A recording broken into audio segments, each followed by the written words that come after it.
Thank you to my patrons for supporting the channel and making it the best it can be. So I've now finished the sequel series to The Faithful and the Fallen of Blood and Bone by John Gwynne.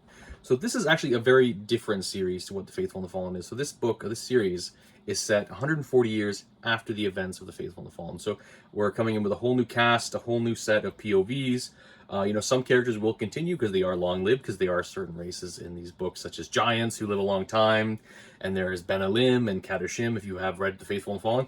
I will say, first off, if you haven't read The Faithful and the Fallen Quartet by John Gwynne, you need to read that first. That has to be read to really kind of understand what's going on in Of Blood and Bone. You can't really just pick the series up right fresh, and that's actually going to be one of the downsides I will say to the series is you really have to have read and enjoyed the first quartet of The Faithful and the Fallen to really kind of understand and know what's going on and kind of have a connection to these characters, even though you don't really know who they are. But there's lineage there that you'll get to understand later. But you really kind of need to know that world building that went on in The Faithful and the Fallen, because John Gwynne really leans on that world building he did in The Faithful and the Fallen. He's not really doing any world building at this stage. He's just really kind of setting the timeline, letting you know, okay, this is 140 years later. A lot has happened in the Banished Lands since the events of the four books, and this is where we are now. So we are joined by, I guess, I'm going to say 4 main characters who we get POVs from. They are Reeve, Drem, Bleda, and Fritha, I will say, are your main 4. So 2 females, 2 males. I will say the first book was a bit hard for me to get into. It's a time of dread. It was really not slow, because he writes really quickly. He's a very fast-paced author. You know, when you read these books, they look long, but the chapters are so short. You just devour chapters when you're reading these. I was listening to the audiobook narrated by Damian Lynch. One gripe I'm going to say right off the bat from the audio experience, just for book 1 only, which I didn't like, was, and it's such a small minor thing, is usually when I listen to The Faithful and the Fallen, it tells you the name of the character on the chapter. So it'll say, this is a Drem chapter. You know it's a Drem chapter because the name's there. And it wasn't there in the audio version of A Time of Dread, and it was just annoying. It was frustrating to even know how to spell Drem and Bleda. I know they're easy to spell, but and Reeve, like the way he pronounced Reeve, is it spelled R-I-V, or is it R-E-V? Like, it was just so weird, and I didn't enjoy it. So that's just a minor gripe. But I will say, Damian Lynch, he did narrate the Faithful and the Fallen series. He did a really good job with that. I will say with his narration, you know who the villains are based on his voices he does for them. He does like a very nasally, sneering, jeering voice for your villains. And so even characters who you think are, going to be, I guess they're seen as angelic good creatures or good characters, when he does that type of voice, they're baddies. So that's maybe a knock, because these books I found weren't very subtle, in a sense that they were kind of quite predictable. There was a lot of things that I could just kind of predict that was going to happen, and then they did happen. And maybe that's satisfying for some readers. I'm not satisfied when that happens. I kind of like to be a little bit surprised, and when I can guess it right out, like a book before it even happened, like the event happened, I'm just like, I mean, that was so foreshadowed, and it just was as subtle as an axe to the head. So I will say that was one con. I'm going to mix cons and pros in for the series. So cons, one, it was very predictable, I found in some points, and the characters took me a long time to, just like he did with The Faithful and the Fallen, it took me a long time to really care about the characters. Book 1 I had not a great time with, I would say. I just didn't care about any of the characters. I wasn't really invested in the story. I was missing the characters that I had spent 4 books with in The Faithful and the Fallen. Now I'm thrown in with this new bunch 140 years later, knowing that all those characters I loved in the first series are long dead. And, you got to kind of get attached to them. And it's hard. I found it hard to get attached to these characters. So A Time of Dread, I actually ended up ranking that book. I gave it a C, so can safely buy an ebook for me. But let's keep continuing on and talk about some more pros of the series. So one pro I will say for this series, from the end of book 1 onwards, is the villains are really good and really kind of well developed in this series. I found the villains were a lot better in A Time of Blood than the villains in The Faithful and the Fallen. There was one continuous villain in The Faithful and the Fallen who was kind of like the master of puppets, kind of pulling all the strings. You don't have that as much in this book, but the villains were just a lot more involved. You were in the head of the villains a lot more, which I really liked. I really liked that John Gwynne gave us that aspect into the villain's head, because one of our characters, turns out to be a villain. They've been a POV for us, and then they turn into a villain, and I really liked that. I really liked seeing this character's POVs, with these other villainous characters who are like very evil or well-established evil characters, and you just kind of get brought along and get to hear about their motivations. That was one thing, my biggest complaint with the last book in the series of The Faithful and the Fallen Wrath, was that you don't really get much interaction with Azeroth, the big bad, and it's just wham, bam, thank you, ma'am, he's dead, and you're just like, I don't care. Like, he was there for 5 minutes, not super intimidating, not super frightening. And so I will say, the bad guys here, they have staying power, they do bad things, they are, really have an agenda, and they're really pushing for it, and they've plotted and they've schemed, and they're ahead of the bad guys, which I kind of liked. The bad guys were always, the good guys, were always on the back foot, and the bad guys were, well ahead of them. They were, they had foresight, they were menacing, and I liked it. The bad guys, especially like in the last book, you get a lot more in the head of the big bad character. You're not in their head, but you're in their presence around them, like your POV characters around them, and you get to experience a lot more, learn a lot more about the main villain in the book, and kind of experience their trials and their, you learn about their experiences and why they're doing what they're doing, and it was way more interesting. It was just so much more engaging than The Faithful and the Fallen. So I will say the pros was the villains in this book. So another thing I'm going to talk about that was a con for me is John Gwynne had a lot more, felt like, plot armor going on for the characters in these books. And, with how bloody and combative his books are, like, this is full-on heroic fantasy. These characters are throwing down with axes and swords and seaxes and just every kind of weapon imaginable. And your main characters just shrug off, like, massive, like, just wounds in general. Like, they're never kind of wounded, or, they're not, like, healing from a wound. They just, get a cut and they bandage it and they're kind of on their way. I mean, it happens a few times where one of the main protagonists gets wounded, but one right at the end of the first book, it wasn't a wound, it was just more something kind of happened to this character where it expanded a little bit upon, her lineage.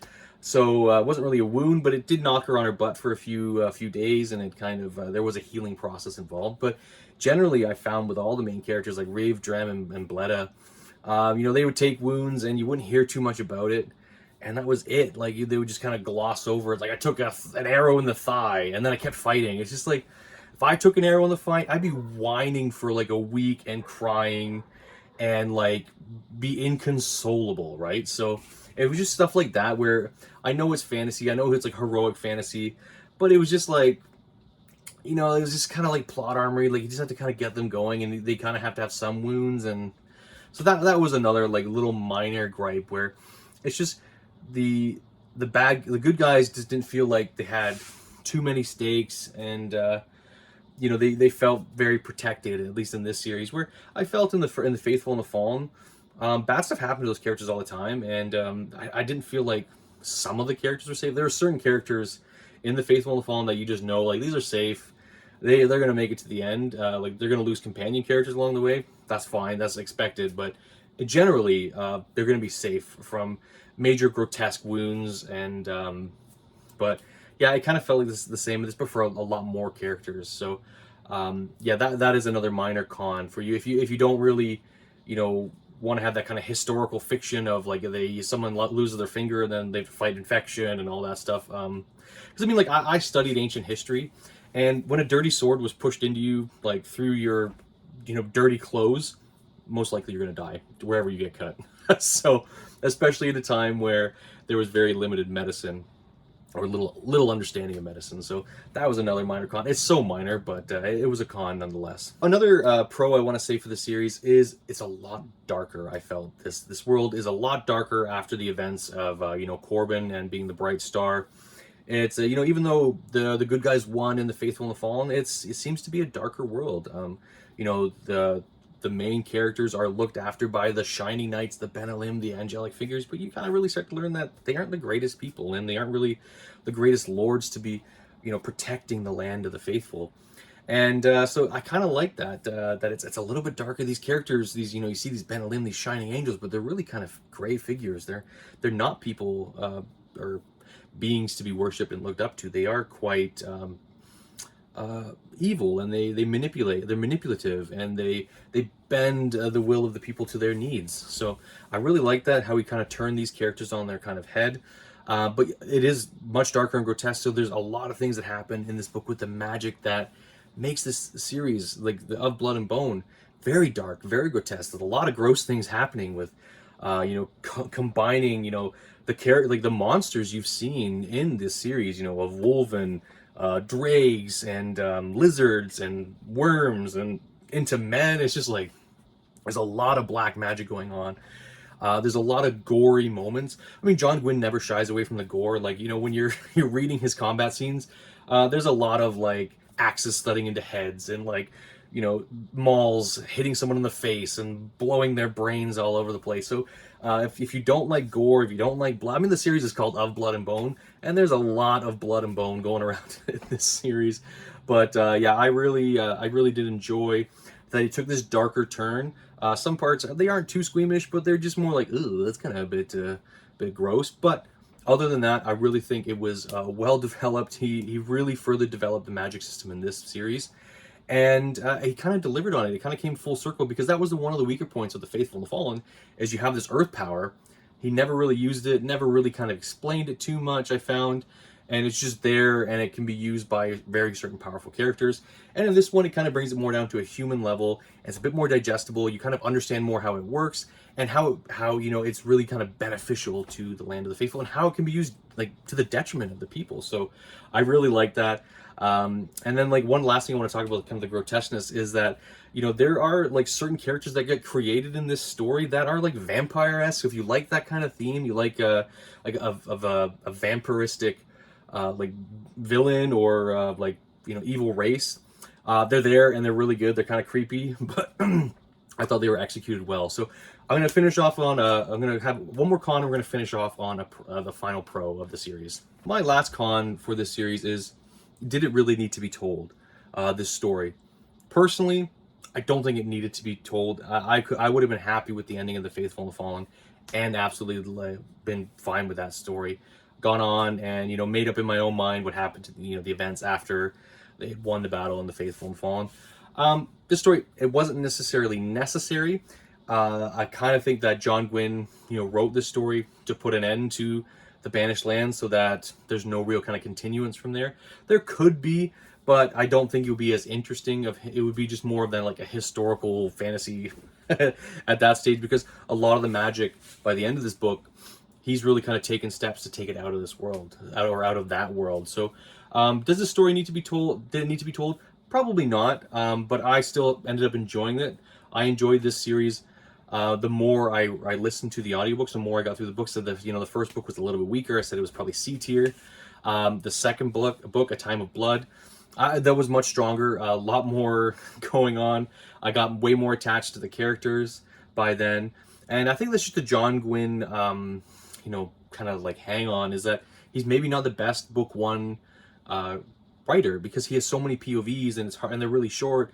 It's kind of hard to feel attached to all the characters in the first book, but by book two, you're fully locked in. So, yeah. So, was it necessary? No, but I still really enjoyed my time with it. And again, the last book, A Time of Courage, it's a much bigger book compared to the other two. I thought it was a very satisfying ending. I really enjoyed where it ended. I enjoyed the ending more of A Time of Courage than I did the ending of Wrath. So, that's it for the last con. All right, so now to get on to the final pro of this series is, it's just John Gwynne in full heroic fantasy style. I really enjoy John Gwynne's writing. He's got such a quippy writing style that, you can just fly through these books. And it was actually kind of nice to be back in the Banished Lands, being a place where, you have this, he's got this established world. And what I really enjoyed the most, I think, was the Easter eggs that kind of came about. Because, you're seeing characters you met back in, the longer-lived characters like the Giants, especially, where they were in The Faithful and the Fallen, and where they are 140 years later. And that Blood and Bone was really interesting. Seeing how the world changed, seeing how, these immortal figures like the Benelim and the Catersham have been affecting this world. And it was kind of cool to, see this changes. And like I said, it wasn't a necessary story that needed to be told, but I'm glad he told it. and I really had a fun time with it. And as I said, like my enjoyment for this series just only increased with the more I read of it. Is it better than The Faithful and the Fallen? I'm gonna hands down just say no, it's not as good. But I'm kind of glad he just kept this to 3 books. It was just a tight trilogy that I think he executed fairly well. And you know, by the end of it, I was cheering. I was upset that I had lost some characters that I liked, but in the end, it left me with a feel-good feeling. It left me with satisfaction that the Banished Lands, you know, John Gwynne, you know, finished and put his mark on the Banished Lands, and I was really happy with that ending. So, is this series worth reading? Definitely worth reading. Did it necessarily need to be made? No, but you know what? I'm glad it's there. I'm glad I read it. I don't know if I'll actually go back and read it. I don't even know if I'll go back and reread The Faithful and the Fallen. I love John Gwynne. He's a fantastic writer. He's one of my favorite authors. But I don't think I need to read this series again. I'm more kind of like locked into his the Bloodsworn saga, like his Viking, you know, Ragnarok tale. That book 1 was actually probably his strongest book 1, so he's clearly improved his craft since the writing of the series. So that's it, guys. That is my review and kind of full thoughts on the Of Blood and Bone series by John Gwynne. Great series. Pick it up. Well worth the time and effort to read it, but you have to read The Faithful and the Fallen first. All right, so that's it, guys. I hope you enjoyed this video.